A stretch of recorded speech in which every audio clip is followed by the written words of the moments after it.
Graça e paz. Vamos para mais uma aula, um vídeo aula do nosso seminário teológico do IBBC.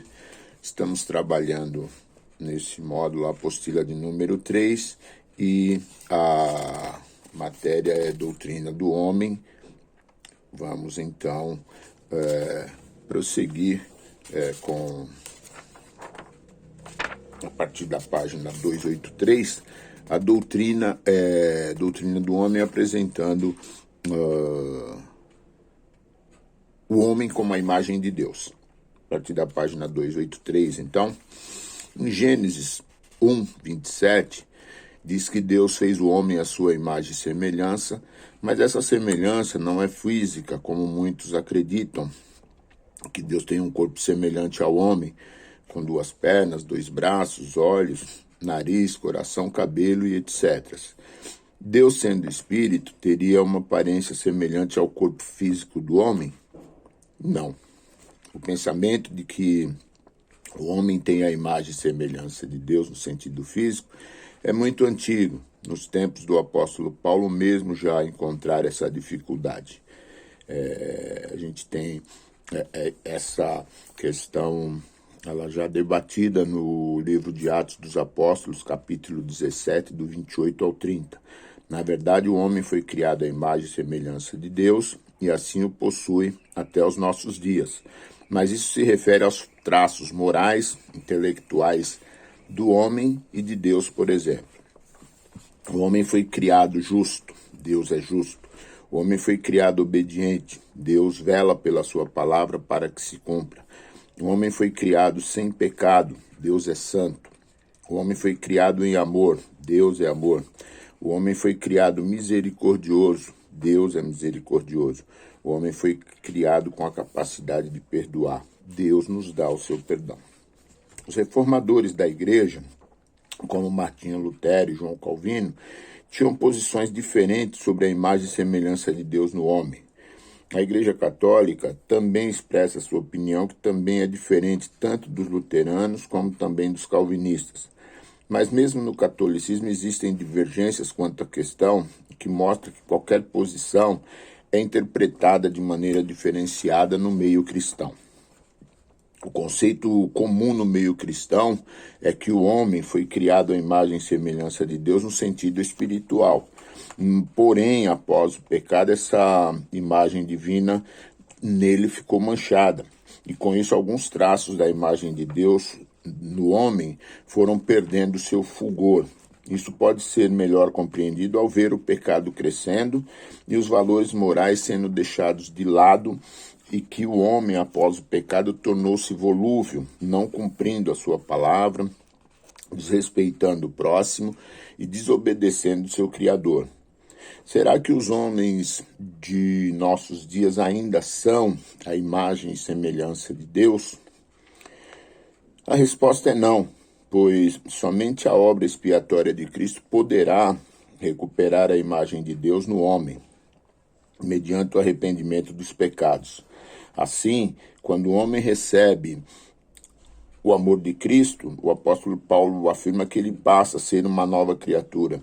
A palavra nova criatura quer dizer que a primeira criação já não existe mais.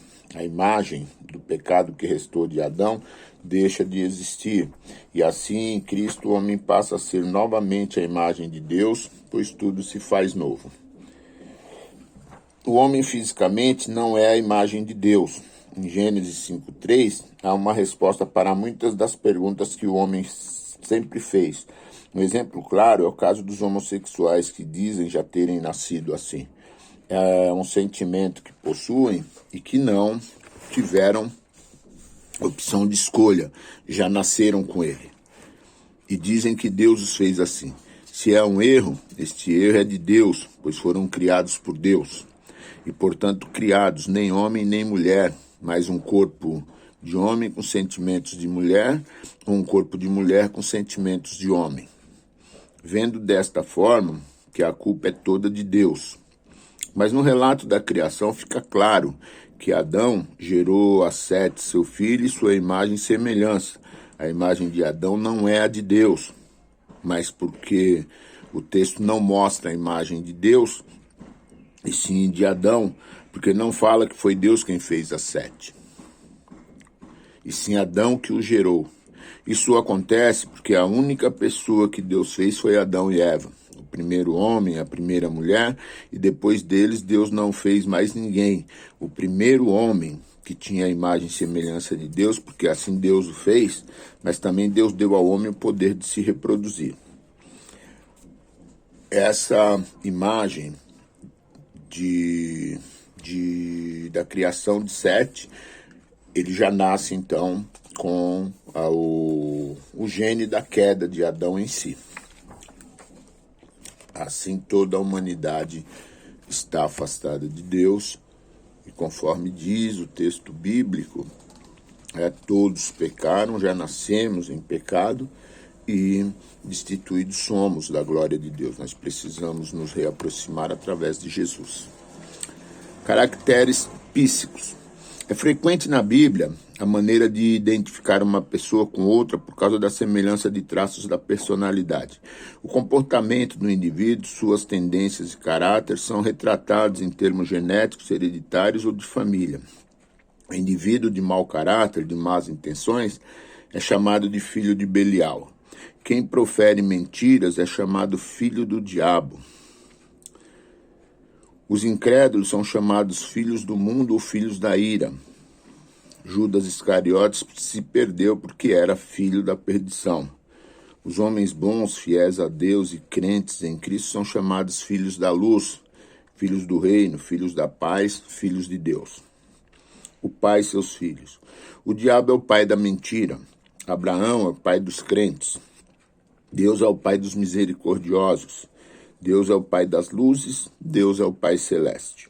Isso quer dizer que a expressão imagem e semelhança também demonstra uma identificação moral envolvendo os conceitos de liberdade e responsabilidade. Liberdade.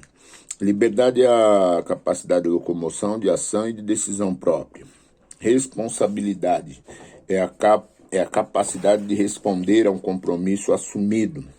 Deus, quando criou o homem, deu-lhe liberdade, mas essa liberdade não era absoluta, pois o direito de liberdade lhe impôs o dever da responsabilidade. A liberdade repousa num fundamento moral que se chama dever. Ninguém tem o direito à liberdade se negar o dever da responsabilidade. O destino do homem. Dentre os diversos livros que relatam o progresso da humanidade, tais como antropologia, sociologia, historiografia, etc., a Bíblia é a única que contém a origem do homem, de onde ele veio, como foi criado, o objetivo para o qual foi criado e diz ainda para onde vai. A Bíblia é chamada o livro completo, por conter passado, presente e futuro. Destino do corpo físico.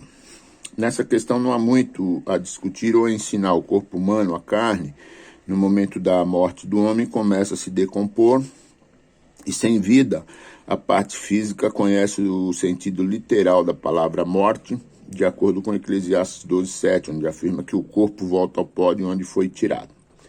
A imortalidade da alma. A alma possui natureza espiritual e é a responsável pela consciência do homem. E por isso entendemos que ela é eterna, não sendo possível a sua extinção. Quanto ao pensamento mais popular que diz morreu, acabou, em 1 Coríntios 15:32 encontramos uma afirmação de que isso não é verdade, pois não se pode matar a alma. Ela pode se separar do corpo no momento da morte física, mas matá-la é impossível. Após a morte do corpo, a alma continua viva e consciente. Página 289. Após a morte do rico Lázaro, ambos podiam pensar, apreciar, viver bem ou mal. Lázaro e o rico, de acordo com os ensinamentos bíblicos, estavam bem conscientes. A alma não pode voltar ao corpo.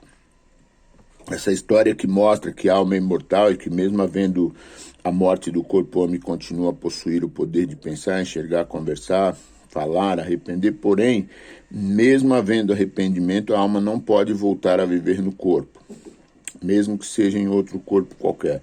Isso não lhe é facultado.